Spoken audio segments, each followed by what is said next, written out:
Documentation is important, but if it's going to happen consistently, it's got to be easy. That's what we're talking about today. Hi, this is Frank Buck, and this is the place to be if you want to get organized and make it look easy. I want to show you something. Text Frank Buck.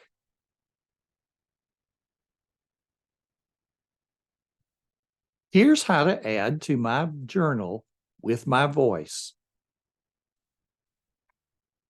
Yes. Today I'm going to show you what I did, why you would want it, and how I set it up. Now I'm going to Evernote, and I see that the information is now appended to the bottom of a certain note, and it's date and time stamped. Let's talk about why that's significant. The organized person of yesteryear carried a pocket memo pad. I still do for the times that I need something to jot down on paper rather than enter digitally in my system. The idea is simple. When you write it down, you earn the right to forget about it. Later in the day, you look at the memo pad and transfer the appropriate information to the appropriate place. What we had back then gave us an easy way to trap random bits of information on the fly.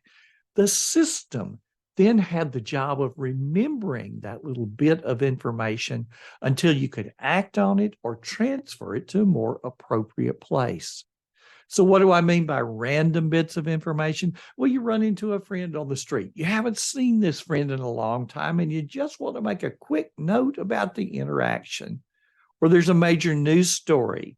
You want to note a quick summary of the event and today's date. Well, all I do is send a text message to myself. My message is added to a note in Evernote called Frank's Journal. It's a log of the activities that happened during the current month. At the end of the month, I create a new note in Evernote, label it with the month and year, and cut and paste the contents of that Frank's Journal note, put it there. Then I'm ready to start again for the next month with a clean, fresh Frank's Journal note. Now, what I'm doing is made possible by if this, then that, and the capability of Google Assistant to allow me to speak a text message and have that text message translated from voice to text. I want to show you how you can create your own if this, then that applet so that you can do what I just showed you.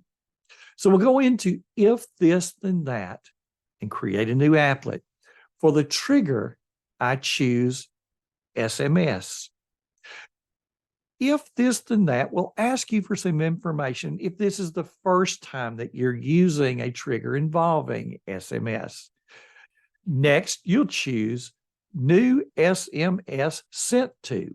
This trigger fires every time you send an SMS on your Android device to a phone number you specify.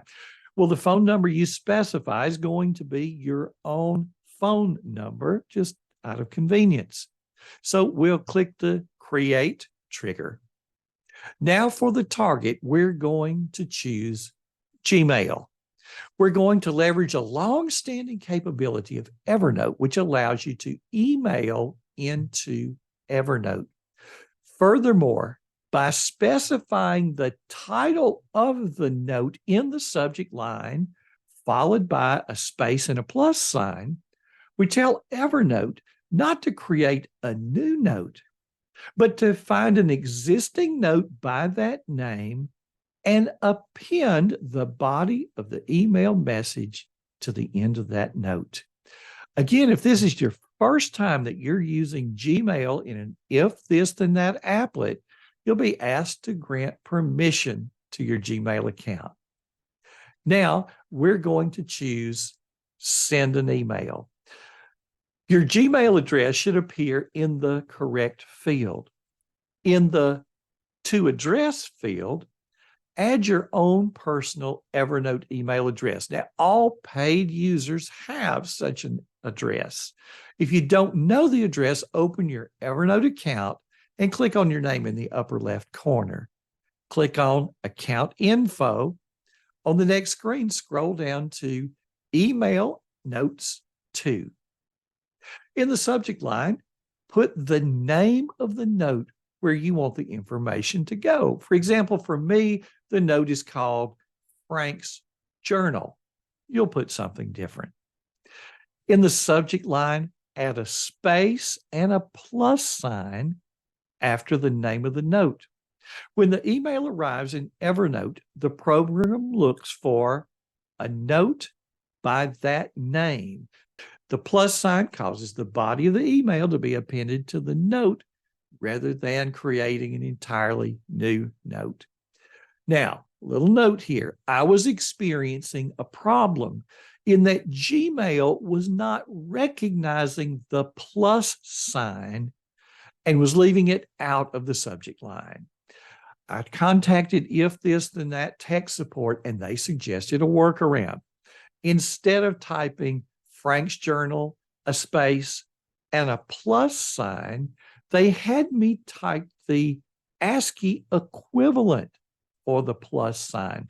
Now, if you're listening to the podcast, I'm going to put what that equivalent is in the body of the blog post. I'm going to put it in the YouTube video, but that equivalent is as follows: ampersand, hashtag, lowercase x, 002, all of those are numbers, capital letter B, semicolon, and be sure to include that semicolon. In the body of the blog post, I've got that code for you, so don't worry.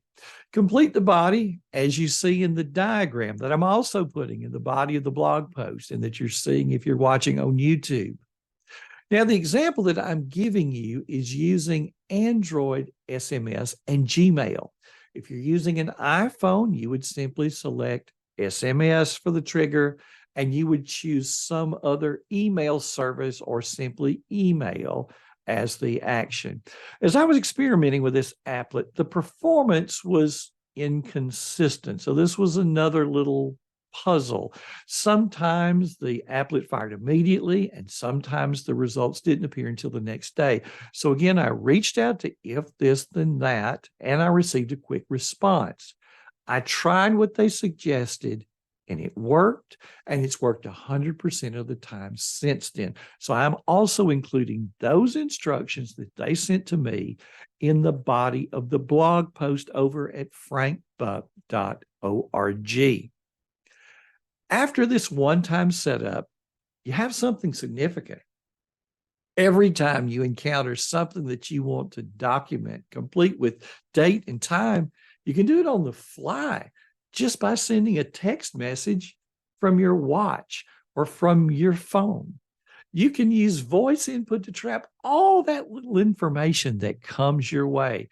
And if you're somewhere where speaking the text would be awkward, you can always key in that text message just like you would key in any other message.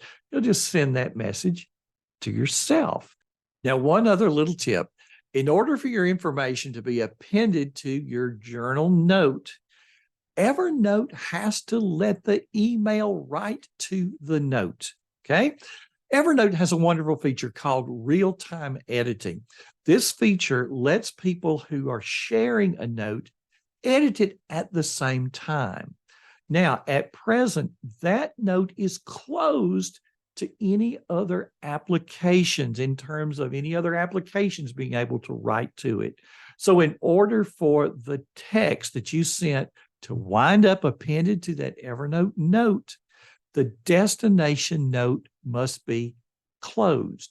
But don't worry, if it's open, Gmail will just continue to try to deliver the message until the note has been closed and the message can be delivered and appended to the note. So you're all set. Now you can use voice input to add those little pieces of information. And if you're somewhere where speaking the text would be awkward, you can certainly key in the message. As long as it's going to that same phone number, your phone number, you're okay. I'm a fan of voice input, and the applet you saw in this video gives me something that will work not only with my phone, but with my watch. And if you wind up doing the same thing, I'd love to hear about it. Leave me a comment in the body of the blog post or over on YouTube. Thanks for stopping by today. This has been Frank Buck helping you get organized and make it look easy.